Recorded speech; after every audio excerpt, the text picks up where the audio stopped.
Hi, I'm Caitlin, and welcome to the Lit Review.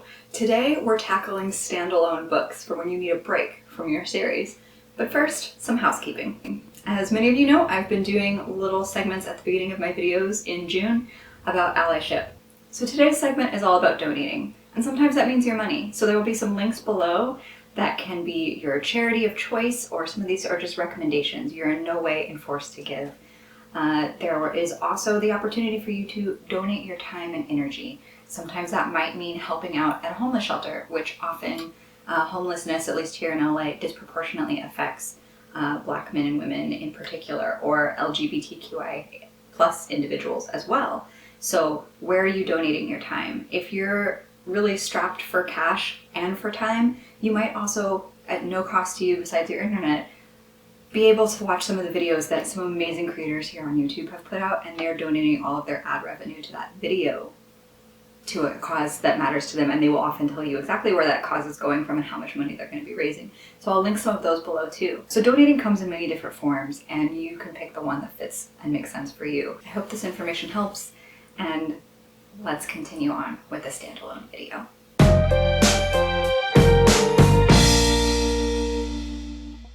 So I wanted to do this video for you today about standalone books because I don't know about you, but I get really bogged down by the amount of series that I tend to consume.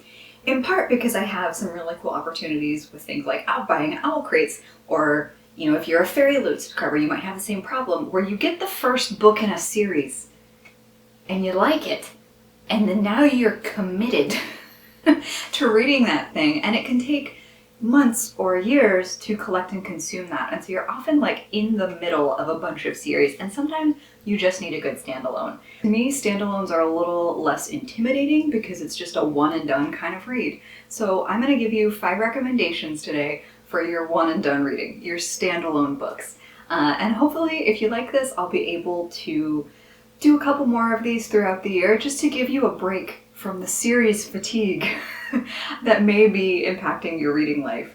Let me know down in the comments what your favorite standalones are, and if you've read any of the ones that I'll be talking to you about today. So some of these I have mentioned on my channel before, and several of them I have not mentioned, so hopefully it's a good mix. The first one I'd love to talk to you about is Little Fires Everywhere by Celeste Ng. This is having a bit of a resurgence. It's been popular for a couple of years, but if you haven't read it, I still highly recommend this to you. It is a family drama. It's actually quite slim, so it's not, and Ng's pace as a writer is so well executed. If you're also the kind of person that's been tuning into the show on Hulu and want to go back and read the book, this is a great option for you. So the book follows multiple perspectives throughout the town of Shaker Heights, a utopia of Midwestern life in many ways. And then certain things start to rock the boat. There's a new resident in town, Mia Warren, and her daughter Pearl, who start to build relationships with one of these major families in Shaker Heights, and the Richardsons. I couldn't remember the name. So what's really dynamic about this novel isn't just that it's multi-perspective, but that it's kind of told from the end first. You get the ending of this novel within the first couple of chapters, and then you have to work your way back. Or rather, you cut back to the very beginning of the story and work your way forward towards that ending. So it's really dynamically written, really well paced, really good character development. It's one of my favorite books from last year, or at least books that I read last year, and I highly recommend this as a standalone reading experience. Interestingly enough, Little Fires Everywhere has a 4.1 average rating on Goodreads. I gave it a 5-star review personally, but I tend to think anything above a 4 on Goodreads, with the way their rating scale works, speaks pretty highly of a novel, or anything even close to 4 is usually fairly good. So give this a shot. The next standalone I'd love to talk to you about is The Art of Fielding by Chad Harbach. If you like sports narratives, this is a great one. It is set in a college town with following multiple perspectives again, but mostly in the head of a young baseball player. So you're following Henry, who's the young hotshot who's starting his climb to the major leagues. Along the way, you get the other perspectives of some of his teammates, some of whom are identifying as gay, some of whom feel like they've missed their chance at stardom by helping Henry along. And so you get a lot of complex perspectives about the dynamic of being on a team, the dynamic of college communities, and like what it means to chase your dream all the way to the end and maybe stumble. So it's really well written, really fun read, also really good like emotional pulls in a lot of areas. I love reading books that have a little bit of a sports angle to them, and so The Art of Fielding is one of my favorites. It's been a little while since I've given it a reread, but it's one that I remember very fondly. And again, Goodreads gave it a 4, and I gave it a 5-star back when I read it for the first time. So highly recommend this one. You should check it out. The next one I'd like to recommend to you is a little off the beaten path, but I think it could be an excellent breather from some of your series, and that is Sophie's World by Gardner. Gardner is Norwegian and really is invested in not only like fairy tales as a more mode of storytelling, but has a lot to do with forms of philosophy, and tells this tale from Sophie's perspective as she gets some rather mysterious mail asking, "Who are you? What is your purpose?" And she goes along this kind of magical realism-esque journey and learns about all the different works of major philosophers through her explorations of both fairy tales and her correspondence with the mysterious person. So it's a very unique perspective, but it's one, especially if you're interested in philosophy or fairy tales, could get you really engaged in a different way and shake your brain up. And it's just a really fun read.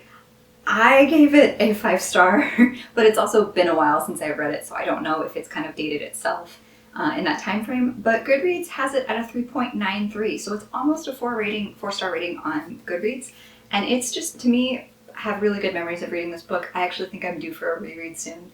But it's a great standalone novel that engages with philosophy and fairy tales and what it means to discover yourself. So it's a great read, and I highly recommend this to break up your series fatigue. The next 2 books are ones that sadly I don't have in person, so I will include pictures up here. Typically, nonfiction is a great place to go if you are feeling stuck in a series or need a breather, because most nonfiction books are not interrelated or don't have a series as quality. So poke around in that genre as a whole, but I would really like to recommend Becoming by Michelle Obama in this instance, because it is such a grounded memoir. It is so honest and just feels very much like a natural storytelling, very conversational, and I highly even recommend the audiobook experience because Michelle Obama reads it, and so you really feel like you are just hearing her tell her story in her own words with her voice. It is a very satisfying reading experience, and for me as a reader, I got so much out of that nonfiction read that it just really left me refreshed. And that's what these standalone books hopefully are doing for you, is leaving you refreshed and ready to dive back into your more series-oriented reading habits. It reflects on her time as the First Lady and her transition out of that as well. And it's just really powerful and impactful and helped me a lot when I was figuring out whether or not I wanted to make the pivot to having a regular job. You know, like, it is so inspirational, and I highly recommend it as a standalone memoir. So in terms of Goodreads ratings, Becoming by Michelle Obama is pouring in at a very high 4.56. It's one of the highest ratings I've ever seen on Goodreads. I gave it a 5-star, so I think it's more than justified for it to be that high. If you're feeling stuck in a series, another great place to go is graphic novels. Specifically graphic novels over maybe a serialized comic, because obviously those typically take a lot of issues unless you're doing one of those big bind-ups. But a lot of graphic novels are standalones. I'd really like to recommend one to you that was so cute and charming, and that is Fake Blood by Whitney Gardner. I know some people may be familiar with Fake Blood. I know that Kristen from Perks of a Bookflower has mentioned it somewhat recently, and I just can't recommend this graphic novel highly enough. It's a middle grade graphic novel, perfect for fans of Twilight, Buffy. The joy that this thing brought me was like any and all vampire pop culture references got woven into the story, and it's about a young boy who has a crush on a young girl in I think they're in middle school. And they also, she really wants to be a vampire hunter.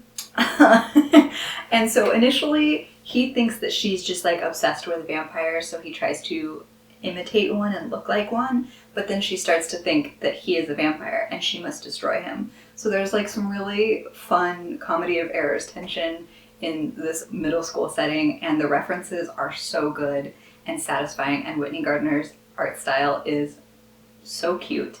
Fake Blood by Whitney Gardner currently has a 3.77 on Goodreads, and I gave it a 4-star, so it was still one that I really enjoyed, and I think you would too.